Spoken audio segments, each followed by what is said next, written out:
The Enchanted Red Shoes.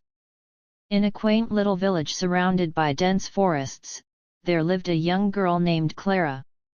She was known for her kindness and cheerful demeanor despite her humble life.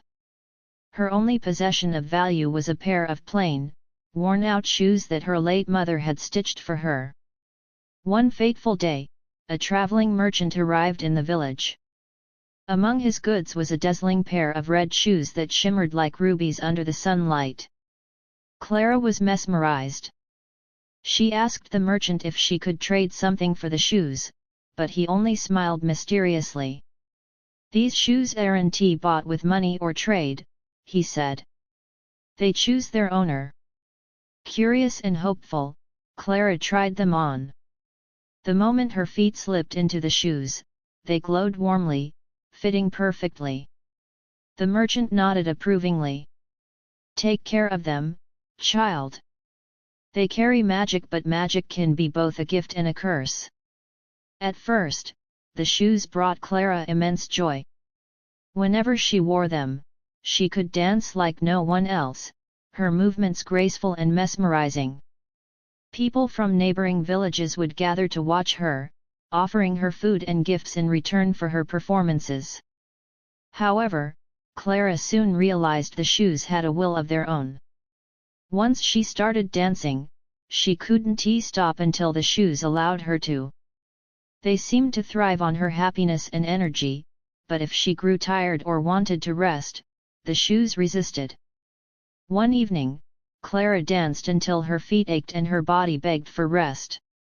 In desperation, she cried out, "Please, stop!"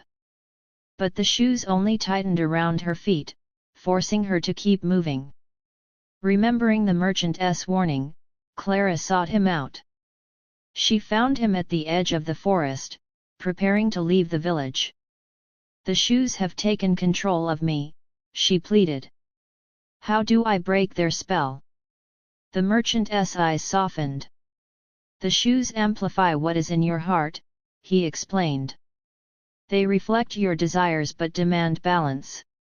To control them, you must find harmony within yourself."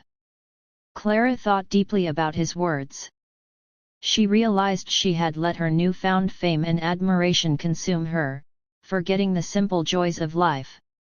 That night, she sat by the village fountain, closed her eyes, and reflected on her mother's teachings of gratitude and humility. The next morning, Clara wore the red shoes again. This time, she danced not for attention but for the pure joy of movement. She danced for the children, for the elderly, and for the beauty of the world around her. The shoes responded gently, no longer forcing her but following her lead. From that day on, Clara and the Enchanted Red Shoes became symbols of harmony and self-discovery. She traveled far and wide, spreading joy and reminding people that true magic lies in the balance between ambition and humility. The merchant was never seen again, but Clara often wondered if he was watching, proud of how she had tamed the magic of the red shoes.